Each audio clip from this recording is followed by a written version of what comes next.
I was in complete shock. A new dating trend has seen men asking for refunds when they don't see a return on investment. How high costs of living have changed the rules of romance. Yeah, let me just put this into perspective, right?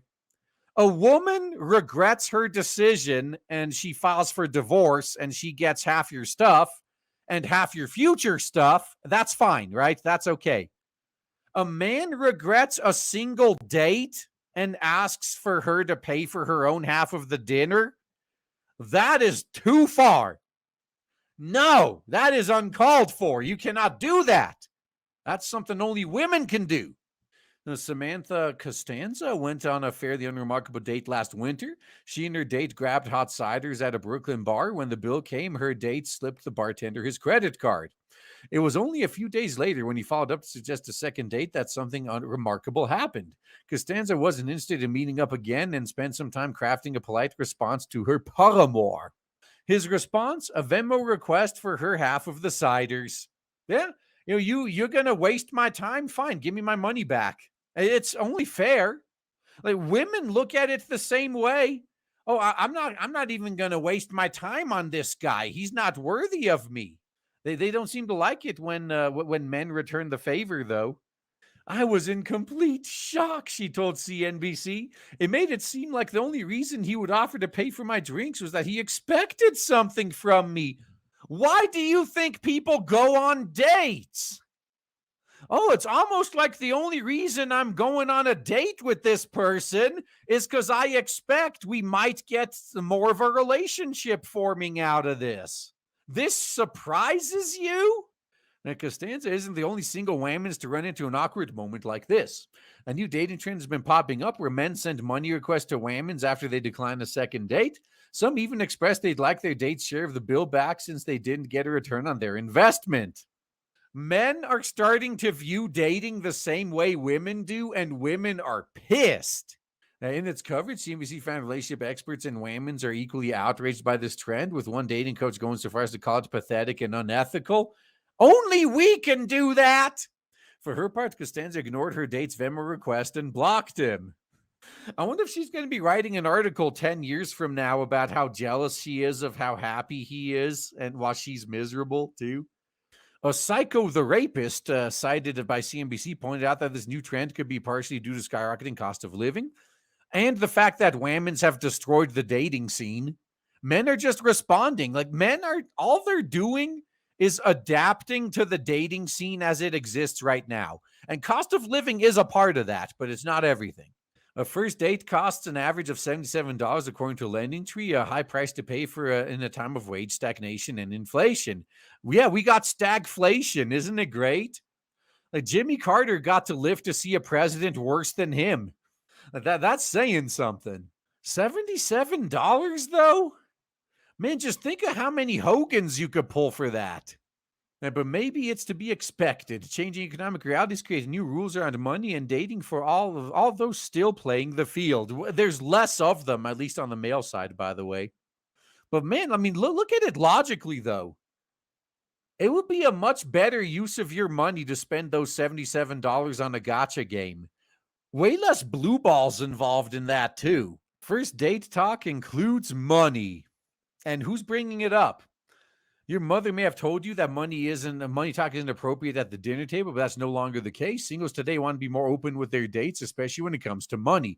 Translation, women often immediately open with, how much do you make? And they're not willing to, quote unquote, waste their time with guys that don't make enough. The dating app Bumble discovered that 28% of singles set financial boundaries in their love lives. That's the feminazi app, by the way. A big part of this is openly discussing each other's spending caps and financial expectations for dates. This would be an appropriate time to discuss how to split the bill on a first date rather than sending a surprise Venmo request afterwards. This I actually agree with. Like, these guys should just say, yeah, I'm sick of paying for whammons and then just use me as a meal ticket. So if you're not willing to pay for your own shit, I'm not interested in you. We can talk about me covering everything once we share a bank account. Yeah, going Dutch has also become a more common thing in dating. Bumble has found nearly half of men see the value in breaking gender roles in dating. Of course. Splitting the bill with your date or having the whammons cover the first bill is no longer poor form, but a matter of embracing an equitable future together. This is how guys are gaming the fucking system. This is how they're doing it. They're like, oh, no, no, no, no, women, you got to show me how empowered you are by paying for me. You take me out. And not only do singles want to talk about money, they want to ensure they're on the same page as their potential partner. Bread Financial Survey respondents even admitted that to finding it sexy when someone pays their bills on time or as a financial advisor. Oh my God. Something is wrong with these people. Millennials and Gen Z also tend to discuss money more frequently with partners than their baby boomer counterparts. That's partially due to experience. Nearly 1 in 5 young people blame lack of financial compatibility for a previous breakup. Yeah, you want to know what that means?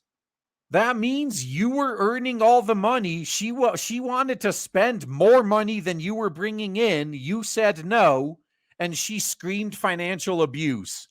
That's pretty much what this is. So many Gen Zers see making large impulse purchases as a red flag and potential deal breaker. Rightly so. With 22% of marriages ending in divorce because of money issues. Yeah, that's the ones they admit to. Like the other 30-ish%, if not more, I guess those are just the I'm not happy. Singles now want to know potential partners' money personalities before committing, which, by the way, this is smart. I don't fault them for this. Would you want to marry somebody who you know would spend more money than you bring in and feel entitled to do so? Oh, if you don't like it, why don't you just earn more money? Then I won't be spending more than you're bringing in.